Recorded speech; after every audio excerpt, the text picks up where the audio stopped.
Welcome to the Meria Heller Show, on the net since 2000 and still going strong. If you feel like you're not getting the real news, if you feel like you're not connected spiritually, you have found your home.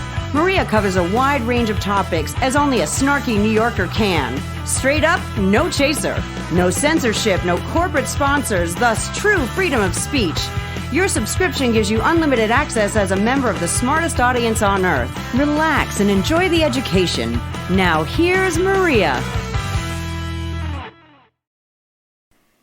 Good morning, world. Meria here, alive and kicking. Welcome to Hell and High Water with myself and Chuck Ochelli, who's also a broadcaster, one of the few that I recommend. So get over to Ochelli.com. In these days, you cannot afford to hear the truth, and there are only a few of us telling you the truth. So whatever you can do to support us through these times is always appreciated. And as I've let people know on social media, until we get through this, everyone is able to subscribe at the student or senior discounted rate here on my site. But like you, we all have bills to pay. And I'll tell you what, Chuck, good morning, Chuck. Good morning, Mom, I guess. We should start counting the days in the lockdown, I think. But I'm not sure if it's national because of all this disorganized nonsense that's happening. And by the way, I'm not talking about the government, although that's disorganized and that's nonsense too. I got to say the supply chains have been revealed to be what they are, the on-demand supply concept. That's economically viable for the corporations to not lose their money in their large operations. But guess what? Those of us on the ground, get to suffer for the fact that, hey, look, their restock levels are not properly stocked. Well, you got to look at this. First of all, you've got no planes basically flying. Okay, with the plus side is we have less air pollution. And a lot of our supplies come in from planes, even though people don't realize that. You've probably got no ships coming in or they aren't under quarantine. And then, truck, a combination of Trump and the F word. Trump changed the rules for truckers to where now the regulations are off, so they can drive until they pass out behind the wheel. He was cutting, a lot of trucking companies went bust before this, as I reported on my show. So you're seeing the worst side of capitalism ever. Okay, the free market. Well, nothing's free in the free market. Yeah, that's the reality, that nothing is free in the free market. And, sadly, here we go. Unless you have a stockpile of money, you can't get a stockpile of goods. I guess some people did. I don't know where they are because it's probably a good thing that people don't know where they are, because I'm wondering what the next stage could possibly be. It's fascinating that the economy is doing what it's doing right now because, quite frankly, it was already starting to collapse, that bubble that we were in. Mm-hmm. Now, I don't know what to call that bubble because I'd like to call it the Trump bubble because we had the tax cut that built up, the corporations to be able to buy back their stocks and all that. And I know I'm not a financial guy, so bear with me. But reality is very, very simple. The corporate culture, which has shifted over the past, 50 years or so, has set this up for exactly this moment. And, the old expression about the chickens coming home to roost? Well, I know you don't eat meat, Meria, but a lot of people do. Nobody's going to get to eat those chickens because they ain't going to get delivered. It's just, here we are, right? Well, this is why I've been posting Italian recipes on Facebook, which people love, by the way, of simple, what we used to call peasant food. People don't understand. Italians ate the way we did because we were poor. So here you have, dishes that'll cost less than $3 to feed your family in quantity, which is what I grew up with. Pasta with this, macaroni and beans, macaroni and squash, macaroni with olive oil and garlic, okay? Turn it around into a soup. You got pasta vazul, whatever you need. Exactly. And, the interesting thing is you got to get, Chuck, most people don't cook, don't know how to cook, forgotten how to cook, and became dependent on fast food for their food. So this is, I would think for people that don't know how to cook or don't even know, listen, I went to the grocery store and like you, most of the vegetables were wiped out. Okay, and I'm a vegetarian, so that's a quandary. Okay, but the more fresh and canned, by the way, frozen, maybe I don't know about by you, but frozen, you might have had a chance to find something, but it wasn't what you were looking for, I assure you. But here's the interesting thing: what did I find plenty of? Artichokes, broccolini, eggplant, because most people don't even know what they are, let alone how to cook them. So I said, wow, for Italians, I guess we'll be able to get through this because nobody knows what any of these vegetables are. Well, you know what the problem is, though, is where I am, okay, and I know you're not happy with where it is I live. Believe me, neither am I. But where I am, those vegetables were non-existent to begin with. Oh, I'm sure. I mean, finding an eggplant over here was like finding a unicorn. And I love eggplant. I really do.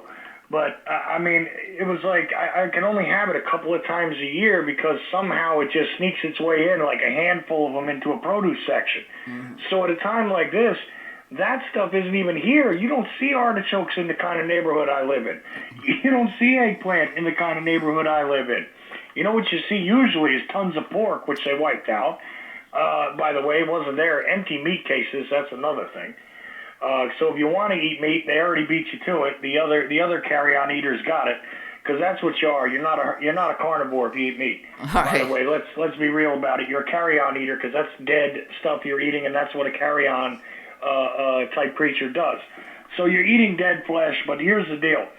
Even that was gone. Right. Well, it's funny. I was in the store and my granddaughter was with me. We're walking, and we're probably about 10 feet apart because I walk faster than anybody I know. And she screams ahead of me and she says, "Grandma, there's no eggs." Right? So I looked at her from 10 feet away. I said, "That's okay. They're not good for you anyway." And this lady in the aisle just cracked up laughing because I don't buy eggs. I don't use eggs. But, I'm looking at, even you're talking about the meat. What Americans don't realize is Trump has taken off all regulations and basically inspection of meat. You no longer even have the right to know what country that crap comes from. Your chicken's being sent to China for processing and then sent back. Well, that's got to be healthy, huh? I'm just looking at this as, Americans might learn how to cook again, might learn how to stay home and actually have dinner with their family. And get healthier because there's going to be less to eat. Okay, less garbage to eat. The garbage aisles, which I never go down, but I looked just to see, they were stripped bare. Okay, so I'm like, okay, people are going to walk away either losing weight after this or gaining 20 or 30 pounds after this. So it's interesting days. And, I think with the panic out there, the grandma in me came out. And that little poor Italian girl that grew up poor came out. And I made a list of things that people could do to stretch what they have. Because when we were kids, believe it or not, my father gave us something, even if it was the rare candy bar, he said, stretch it. We knew what that meant. Okay? We weren't going to take giant bites out of the bar. We treasured it like it was made out of gold. Okay? I was around before the first grocery store, Chuck. So nobody had, stocked up on toilet paper or things like that. Tissues, that was something rich people had in their house. Paper towels didn't exist. And when they did come out, that was something rich people had. We most of the time didn't eat breakfast, okay? Right. If we had food for lunch, that was great, but, that was a rarity too. It was usually a sandwich, okay? But dinner time, my mother had, don't forget, we were a family of 7. She had to stretch $6 a day to feed a family of 7. So it was always a big thing of pasta and something else, and I loved it. Don't get me wrong, I'm a carbohydrate addict.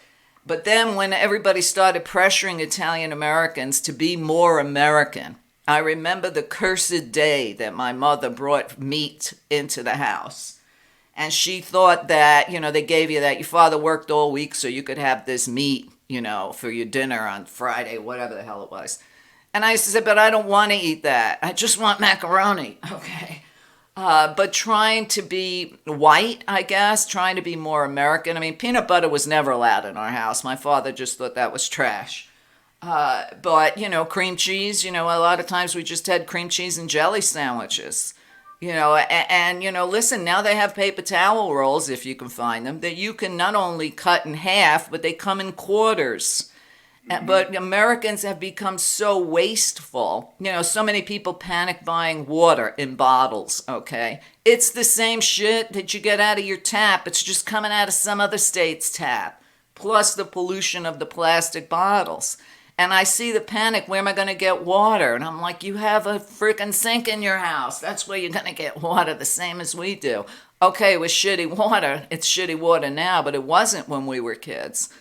So, when you've grown up poor, you know how to be poor. You don't want to be poor again, but you know how to make things last, which kind of reminds me, my older sister has a lot of money, and she visited me a couple years back, and she sees the way I live. I shut lights off when I'm out of the room. I don't let water run if I'm not using it. I take my canvas bags to the store. At the time I was driving a Prius.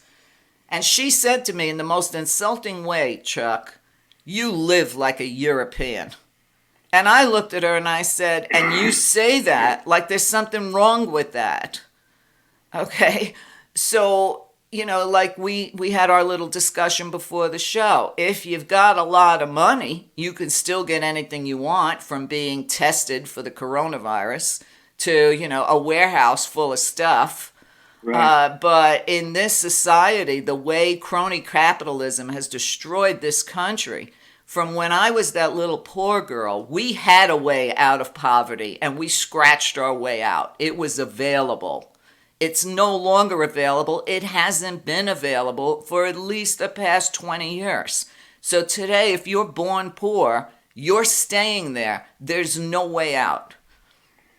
Yeah, unfortunately, this is what I had to discuss last night on my show personally, because I had a guest who kept talking about the reductive economy that we've had, over the course of my lifetime, as opposed to a productive economy.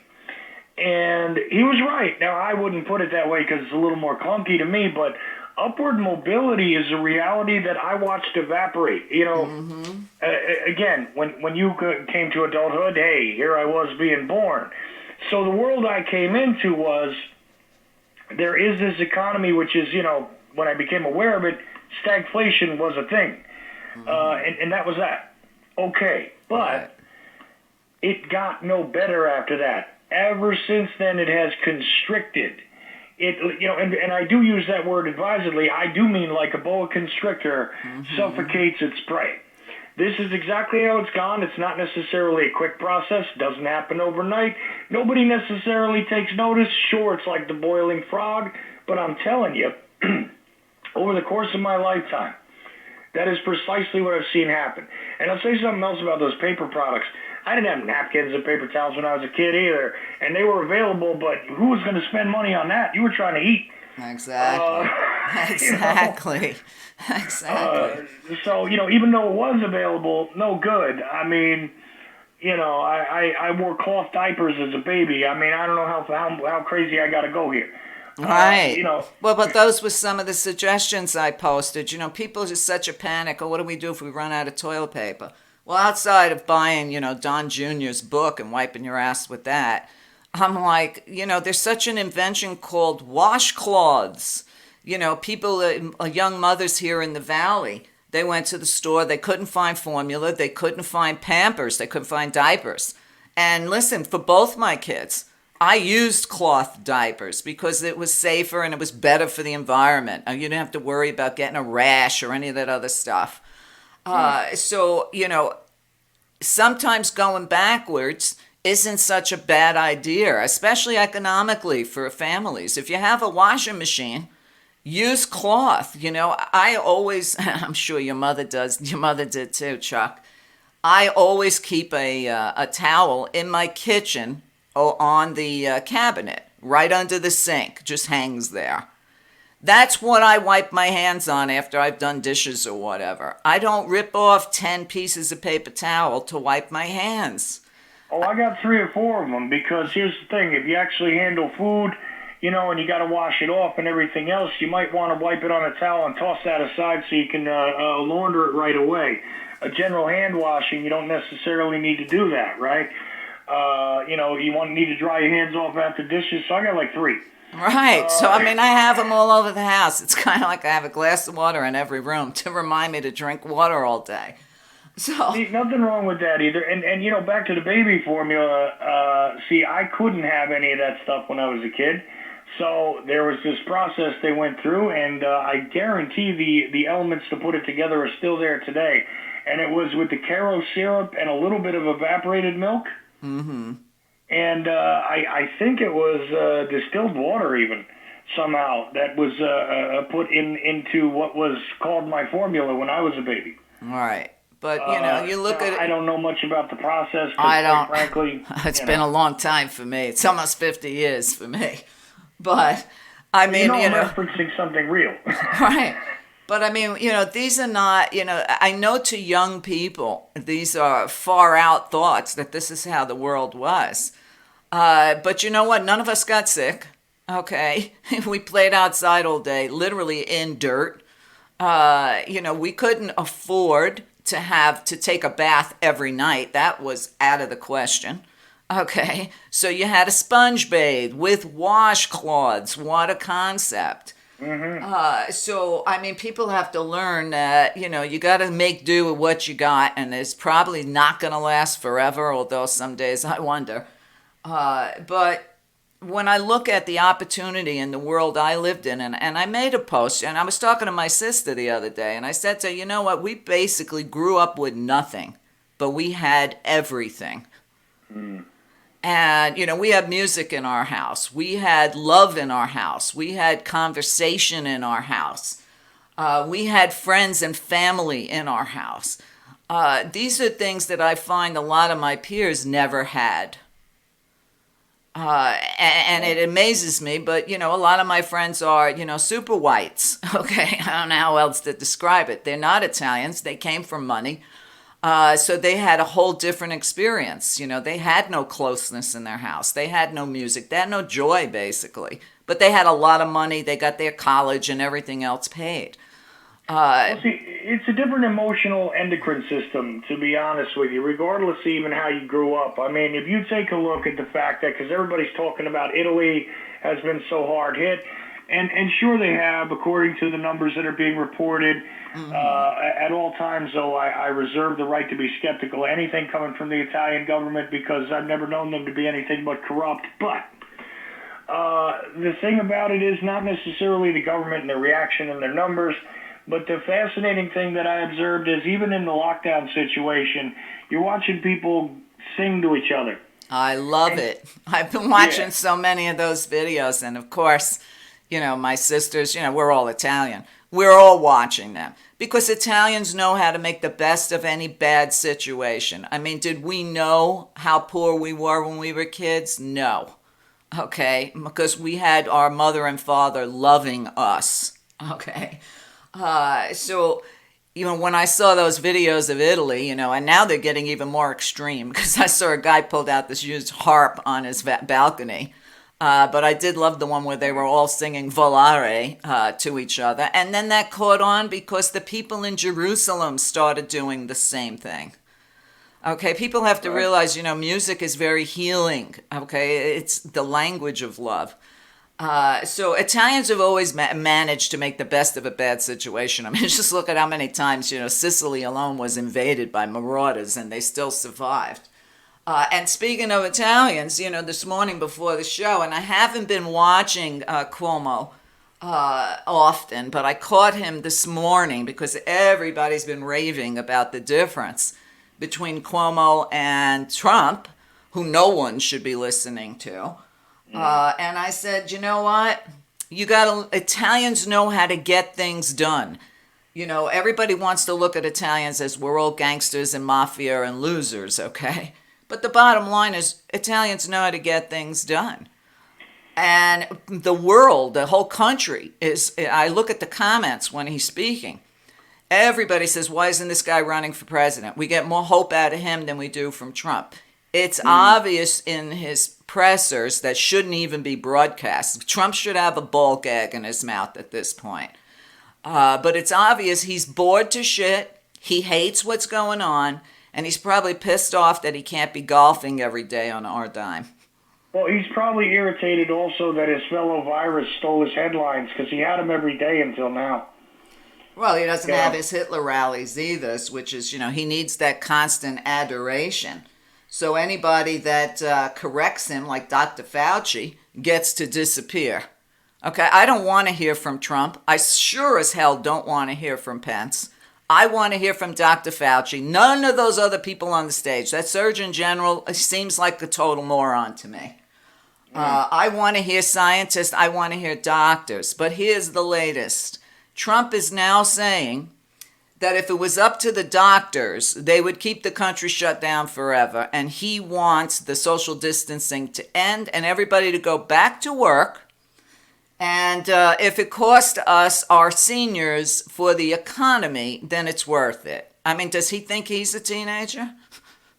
Well, yeah, see, I keep wondering about this when these guys make these, cost-benefit analysis statements. Well, here's the problem, of course. A guy like him doesn't have to worry about being a vulnerable senior necessarily. Because guess what? He's got health care paid for by you and me right now. That is the best in the world. He has access to anything he could possibly need. So the guys like this are not worried. Anybody with money, really, is not worried because they have access. See, again and again, just like when we talked about abortion, it was like, well, they make abortion illegal and abortion's a problem. Not if you're a rich woman, though. That's right. You see. So, because then it's just a medical procedure, and hey, that's between you and your doctor. HIPAA laws, baby. So that's the end of that. Right. So here we go. Guys like this are not going to worry. They can make as many brash statements as they want and deny their elderly status as much as they want because, quite frankly, they've got the get out of jail free card when it comes to something going wrong. Guess who doesn't? Most of us. Exactly. The rest of us. Listen, ever since I was a little kid, my mother used to say, the rich get richer and the poor get screwed. Yeah, if they're lucky. All right, if you're lucky. But, you got to look at, there are members of Congress who are old, who are testing for the virus. Do they think that they're exempt? But again, you see it with whether it's NBA players or whatever, or movie stars, whatever. They get the test right away. Okay, right. Well, the rest of America can suck wind and go back to work and kill your grandparents. But hey, it's for the economy. See, but here's the thing. Is it really going to? I don't know. I still reserve judgment on that because most of this is based on projections from incomplete data. And I know people have yelled at me, in messages. I've gotten a lot of email feedback on this, more on this subject than I've ever gotten on anything, Maria, believe it or not. I believe it. And I got to tell you, excuse me, there are people that are angry with me because I am sitting here saying, let's hold on a second. Because although, okay, this is all for the common good and, everybody's just, okay, sure, give the government the power, basically shut us down. Martial law is a good thing. I don't care if they put troops on the streets. This is the response from everybody. Of course. And this is the problem with Cuomo, by the way, that I have, is that he's screaming for, well, we need the federal government to take over. You know what? Now he's doing some things for himself, and he's deciding to use the platform he has to kick back on that a little bit, like, listen, I'm ready to do this myself. I'll make sure things get transferred. He's like, I'll get it done. Just give it to me. I'll get it done. Put a pin in that. But the thing is that we still have an issue here where the data sets are not complete. Well, they're rising. Of course they're going to rise. People are being tested now. Right. They didn't have data to report it before. Right, it's common sense. That's why Trump didn't want the test out, besides waiting for his son-in-law's business to get online so he could make the money on it. Yeah, exactly. And that's the other thing that we need to watch. The businesses are voluntarily going to come forward. Yeah, right. If you believe that, listen, I got some beachfront property right near Meria to sell you. Well, here's the thing. If you remember when his predecessor, George W., the idiot king, when he decided to deregulate all the big polluters and said that they would regulate themselves. Okay, so how did that work out? I look at this and I see a lot of comparisons between the time Bush was in office and Trump in office. They both broke the economy. If people think only the coronavirus is what hit the market, they haven't been paying attention. We've been bailing out the banks since September 27th. So this was nothing new. The global economy was ready to crash. Then you had the oil war between Trump's two buddies, Russia and Saudi Arabia. And then the coronavirus. So this is a plan that they have had in place for a long time. This is basically what I've been talking about on my show for 20 years. Agenda 21, Agenda 2030. You can go to the Freemasons. You can go to the Protocols of Zion. Whatever you want to look at, this has been planned to make the world basically a planet of slaves for the rich. So this is a golden opportunity for them to get this through. Now, you looked at Bill Barr, who was on the stage yesterday. Who the hell wants to hear anything he has to say? He wants to suspend our constitutional rights over this. No habeas corpus. Okay. Well, how about he starts with Trump? Just no charge, lock him up until whenever this is over. And I'm hearing the same shades of 9/11 when the Patriot Act came out, and it was supposed to be temporary. When they tell us something's going to be temporary, it's going to be permanent. So if they get away with changing the rules in the Constitution, it will be permanent because Barr is a Federalist, a member of Opus Dei, and wants religious rule in this country and a dictatorship. Listen, when I saw him come up, I said, oh, great.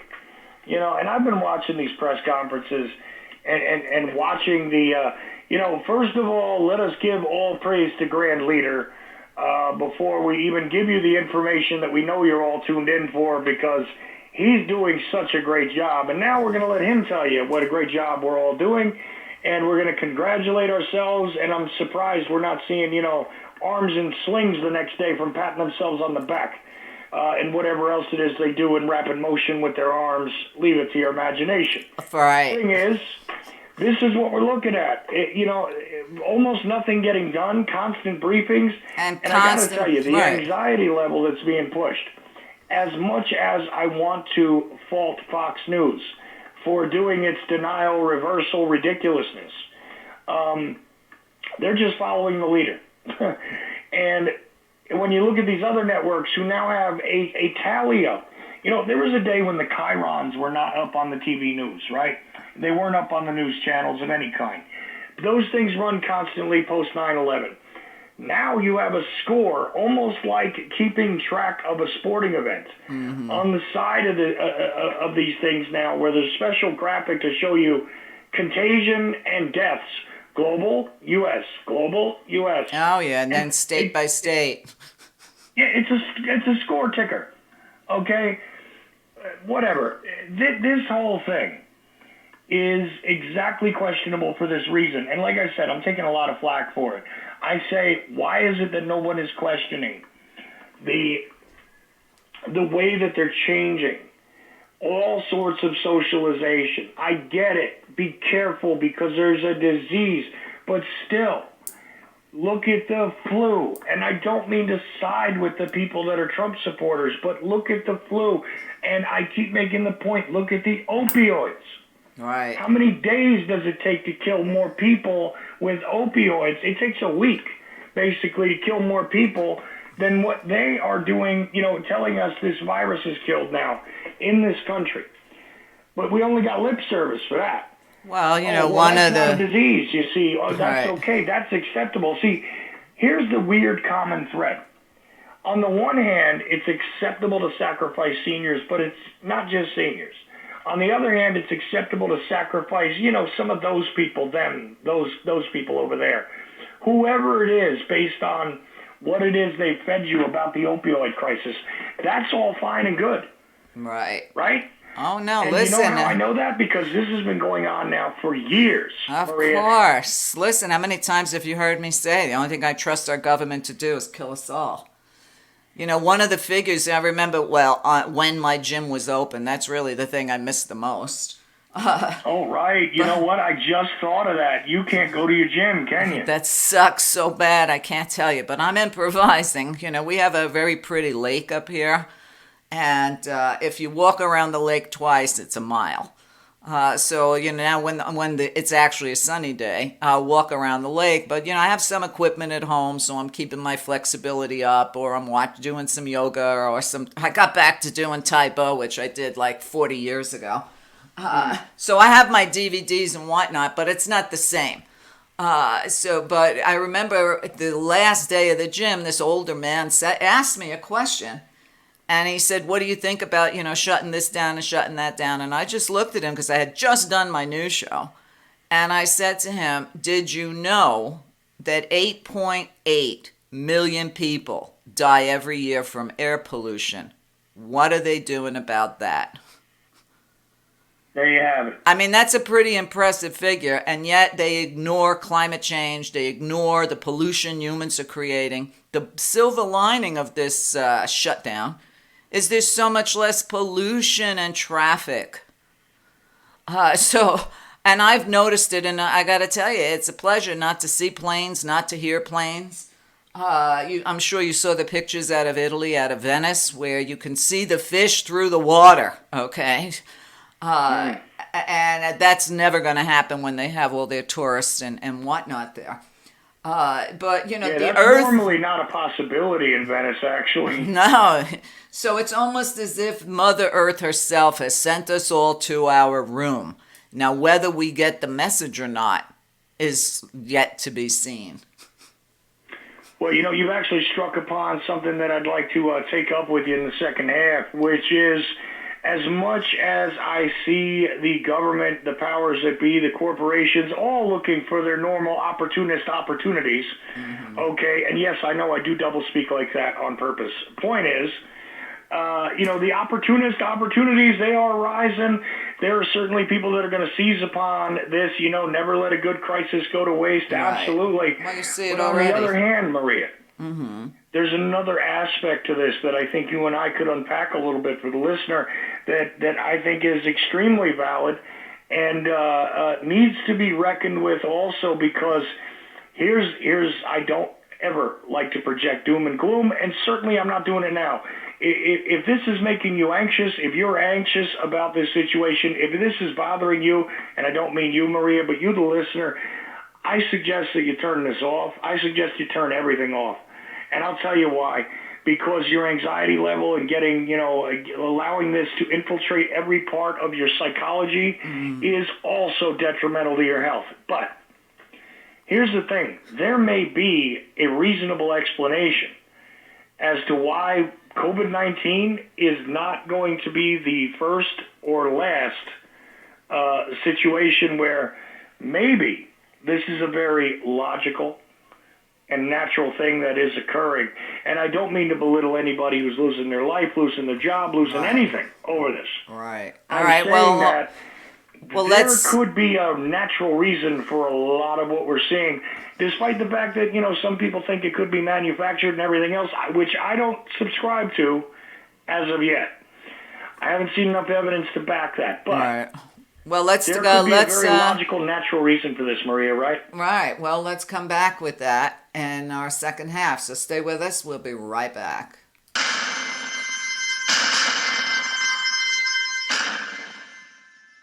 We must be in the Twilight Zone or some other dimension because this is March Madness special with Meria Heller. She's slashing her prices 50% off for March Madness, not the other March Madness. This is her March Madness. 50% off for a half-hour session. Her readings are extraordinary, specific. She'll let you know what's going on in 2020 for you and where are the areas you need to shift. And when you take this advice, which believe me, it's worth much more than the discount that you're getting, it's a gift. And you'll know exactly what you need to do specifically in order to have the life that you want and you deserve. Peace, joy, harmony, and financial prosperity, and all those things that when we're aligned with that higher power, we get them. Meria knows exactly what you need to do because she's so clear in her vision. She'll give you the answers and she'll record your sessions so you can take notes when you listen to it. She's amazing. She's my favorite intuitive, and I get my reading once a year with her as well. So take advantage of her 50% off special. The special is on her website. Just go to the button that says donation and you can click there for it. It's $100. I mean, that is an incredible price to pay. You deserve that. Give that to yourself. You can go out to dinner and spend that and it's gone. This is going to be there for a lifetime, and you'll know exactly what needs to be shifted in order for you to have exactly what you deserve to have. Align yourself today with the source of love, and that's where you start. She'll give you the rest of the specifics, and enjoy your session with her. She's definitely worth it. Get your March Madness. It's available for the entire month. And remember that it won't be back until next year. Okay? Have a fabulous time with her session and with her. She's the best. Bye.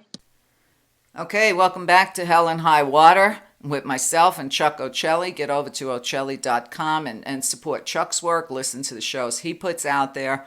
Chuck, before the break, we started very, very easily, started talking about Mother Earth. You know, when this thing started, first of all, I'm sure you know, and for some of my new listeners who may not know, I've been an avid environmentalist my whole life. Second, I've taught Native American spirituality and the philosophy of the medicine wheel at least half of my life.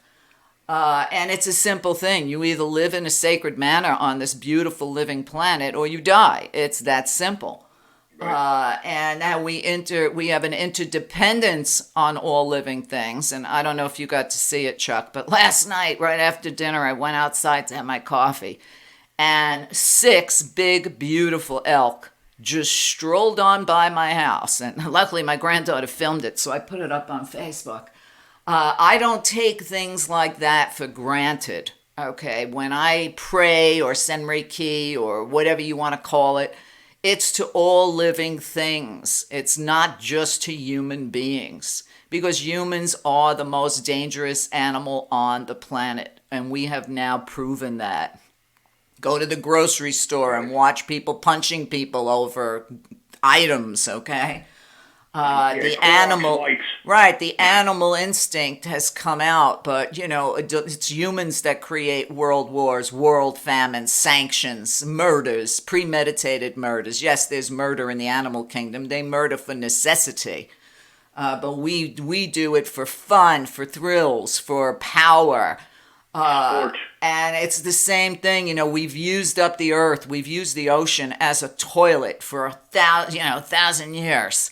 The ocean can't handle anymore. It's burping out carbon monoxide. It's at its max. We've contributed to the destruction of nature, the fires on the planet. The filth, the air pollution, 8.8 million a year die from. No big rush to shut down the globe over that.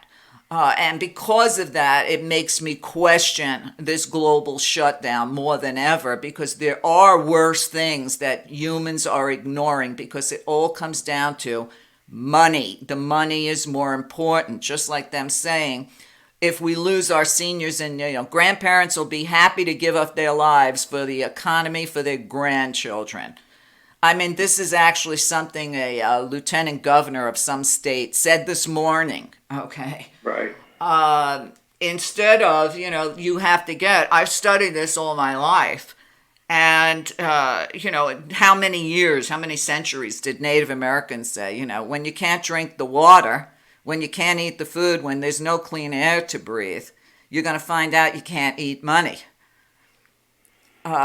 So we have contributed. Another, my teacher, Sun Bear, said that humans were like fleas on a dog's back.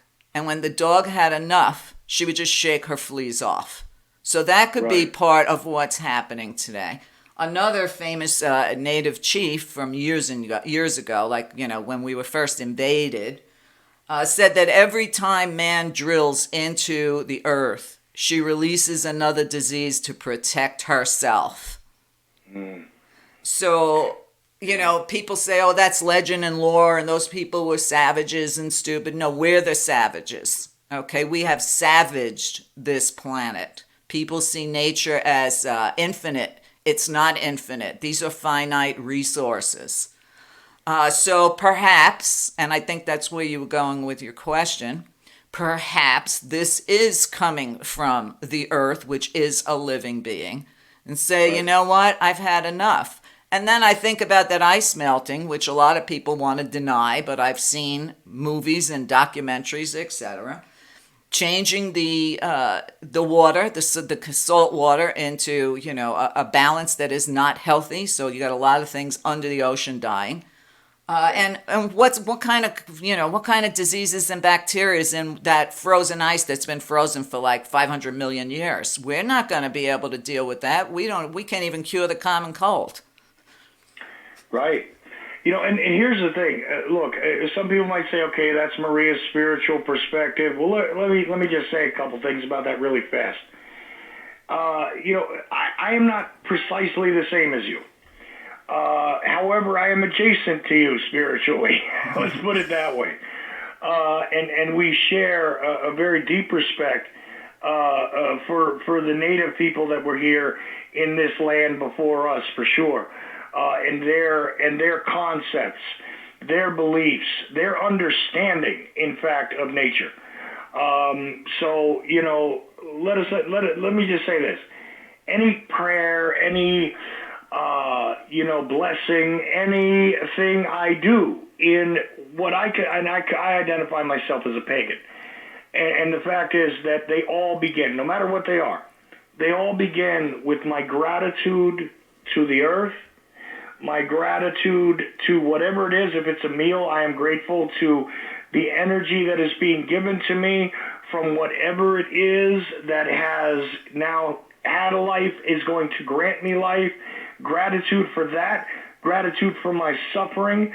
Gratitude for the sky above me. Gratitude for the wind.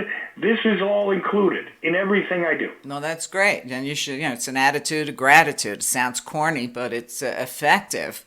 Well, I was going to say, it might sound silly to some people, but I'm telling you that I don't believe that I could live my life honestly without doing so. All right. So let's look at the religious people. I have a sister who is very religious, okay? And I called her yesterday just to see how she's getting through this. And here's what religious people are thinking, which I don't think is any better than what I just said, far from it. This is God's will. God promised this. This is Armageddon. This is the end of the world. So which one would you rather believe? Which one sounds better to you? Because if this is their Armageddon and the end of the world, that means heaven or hell is awaiting you. Well, it's okay. Franklin Graham's running commercials right now telling you that all you got to do is call his hotline and pray with his people on the phone and you'll be fine.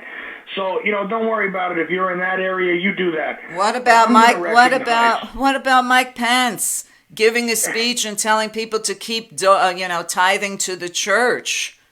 How is this possible in a country that's supposed to have separation of church and state for him to be hawking for the church?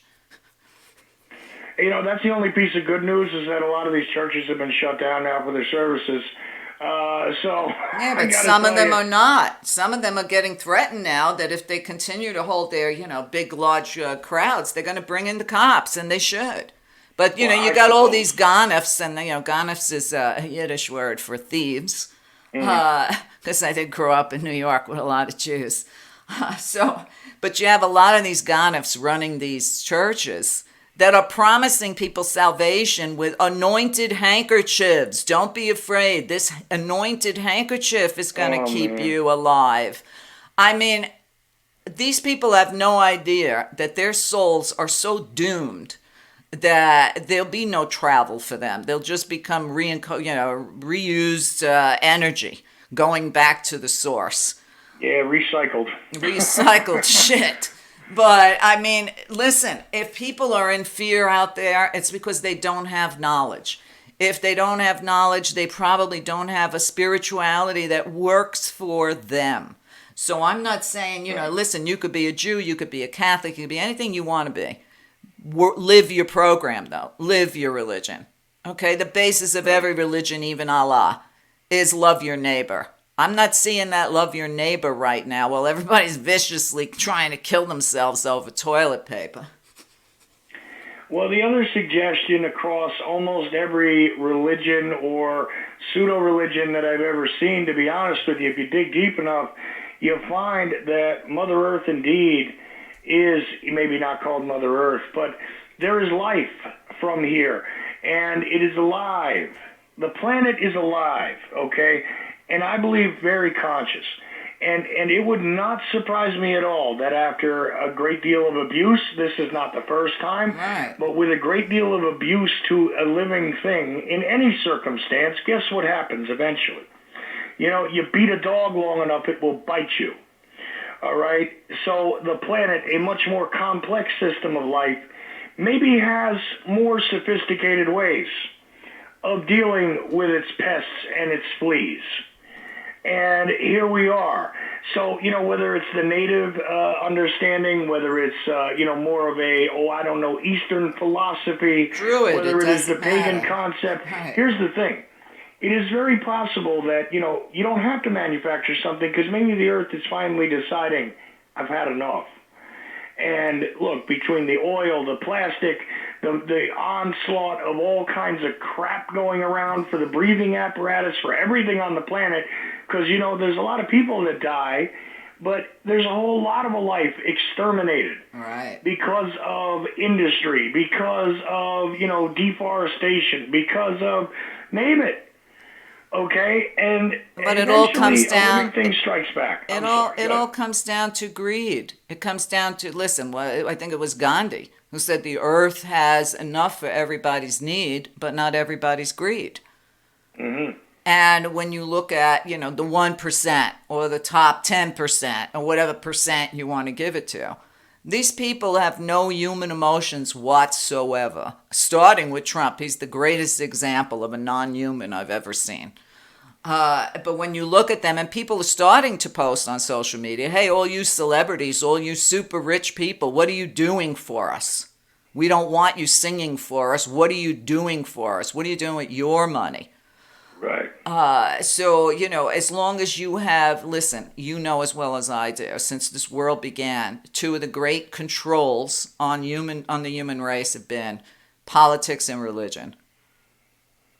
So until people say, you know what, these politicians work for us, which most Americans have forgotten, and say, question their religious belief, which is all about control, nothing's going to change. And I can tell you this, as I look at this, Chuck, it surely looks to me that this could be a permanent situation of control.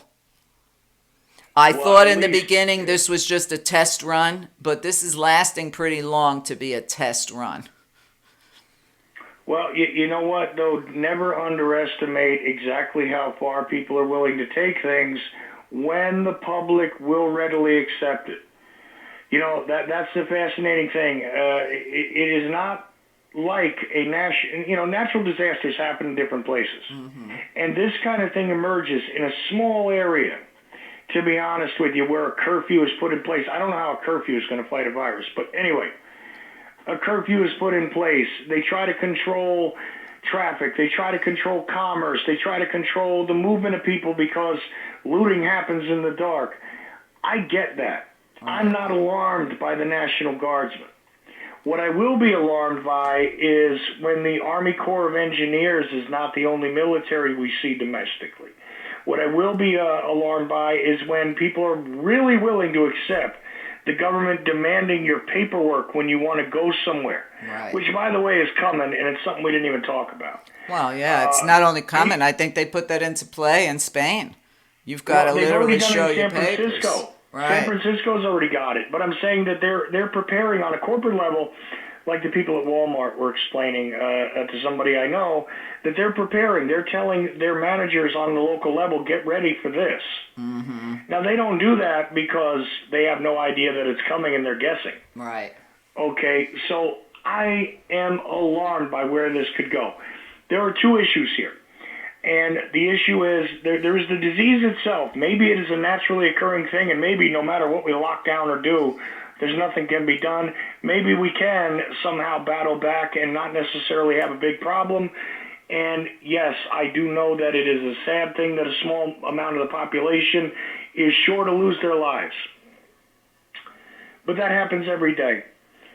Context, that's all I'm asking for there. I don't say that it's not terrible, and I wish that there was a way that we could all just stop reproducing and live as long as we like and only get rid of the people that don't know how to behave themselves. That would be wonderful. Right. Well, it's But, interesting you say you know. stop reproducing because now that I'm home, I'm sure like you get pitched a lot by people that want to come on your show. But I just got pitched by somebody who's on a overpopulation group, and I guess he never expected an answer from me, but I said to him, I'm probably the only broadcaster that's ever covered overpopulation because no one wants to talk about it. It's very unpopular. So I'm booking extra shows with people because I'm home. Why not? You know what I mean? So my audience is going to get a lot of extra shows, and I got a big surprise coming for them next week. But we're just locking in the time, so I don't want to let it slip out yet. But I can tell you that especially my long-term listeners are going to be super happy to see who's coming on the show next week. So I'm doing the best I can like everybody else. I believe in sharing with people. I believe in not being a pig. I believe in still smiling at people, and even if it makes them feel a little more secure when you pass them on the street.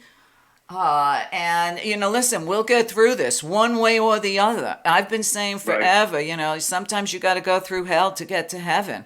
And maybe 2020 will be the year people have clear vision. We'll finally open their eyes to the failure of every government on this planet and take their power back. Well, that was the thing that we said, at the very beginning of the year is that, and I think I might have said it first, but I know you agreed with me. I think that this year will be the year of clarity, which is kind of funny because people consider 2020 vision to be perfect. It's not. It's standard. But thing is, you have clarity at 2020. And that is the year, and I believe that's what's going to happen for a lot of people. Sadly, I do not believe, that all of the people will become, suddenly enlightened. But I think that a lot of things are going to be made clear this year. And certainly with what's going on now, I believe I was accurate about that. I believe you were accurate about that. And stay tuned, baby, because it's going to get strange. Strap on your seatbelts. It's going to be a bumpy ride. Or as the Howdy Doody, was it the Howdy Doody? No, it was Mickey Mouse show. You remember how they had a different song for every day of the week? And I think it was Wednesday is an anything can happen day. Well, it seems like we're in an anything can happen day every day. So You got it. all I can keep reminding people to do is stay in the present moment, okay? None of us, with or without this virus on Earth, none of us are guaranteed anything except today, okay? Right. So that's why they call it the present, because it's a gift. I mean, tomorrow you could be crossing the street, get hit by a truck. You know what I mean? Anything can happen. There's no guarantee on life. And reminder, we all have an expiration date. And if this is the way you're supposed to go or you chose it, that's what's going to happen. Don't give in to the fear, because anybody that believes this illusion is real hasn't read Einstein and doesn't understand true spirituality. So, just enjoy the ride. Wasn't that Bill Hicks? Yeah, absolutely. And look, there's nothing wrong with situational awareness, but guess what? You're not in control. That's the reality, and you're going to be here for as long as you're going to be here, and when you're not, you're not. Just like yesterday is in the books, tomorrow is not guaranteed, and today is all you got. See, you got a poem out of me, Maria. How about that? Pretty good. You're a poet and you know it. You know what the shortest poem in the world is, and this is the truth. Do you? Chuck? Oh, you just, something happened there. I guess I broke the phone line temporarily. Sorry. Oh, the shortest poem in the world. And listen, we have to have levity, because without laughter, we might as well all throw ourselves off a building. The shortest poem in the world, and this is the truth, is called Fleas. And it's 2 words. Adam had 'em. I love it. Well, Chuck, I want to thank you for continuing to do your show because, in these days, people need to find a place where they can hear the truth or something that makes sense to them without the fear and fear-mongering, fear porn that's out there 24/7. And letting people know, listen, we're in this with you, okay? We're not sitting on some high mountaintop, saying somebody peel me a grape. I mean, we're in this with you. We're going through it with you. And what we do for you too. And there you have it. Absolutely. Well, Chuck, thanks so much, and you stay safe, and I'll talk with you soon. Always good to talk to you, Mom. Thanks so much. Same here. Take care. Chuck Ochelli. Check him out at Ochelli.com. And yeah, I got a couple of good surprises coming your way. So again, I want to thank each and every one of you for hanging in there with me. I want to thank you for your great emails. For your support. It's not just your financial support, because believe me, I'm not getting rich here. It's your support, your love. You're constantly with me. We are in this together, and there's power in numbers. So again, thanks again, and I'll see you guys next time. Thank you for listening and supporting The Meria Show. Tell others what you learned today. Knowledge becomes wisdom only when it's shared. Encourage others to subscribe today. www.meria.net. Often imitated, never duplicated. A world of information all in one place. www.meria.net. Always ahead of the curve. Always on your side. Get active or get radioactive. Subscribe today.